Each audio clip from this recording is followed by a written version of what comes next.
die donker.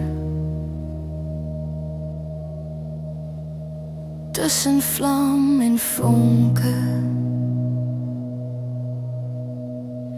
Dalk is jy 'n spook, 'n echo van my verlede, net 'n fluister in die skemer. Tussen vlam en rook, daar is 'n spook in die donker, wat kleef teen my vel.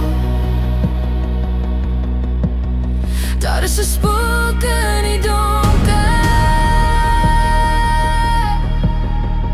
en ek wonder waar gaan asem, want siele word gesteel. Hoor jy die naggeluide, die uile wat roep daar buite? Dalk deel die dood geheime, weggesteek in die skemer.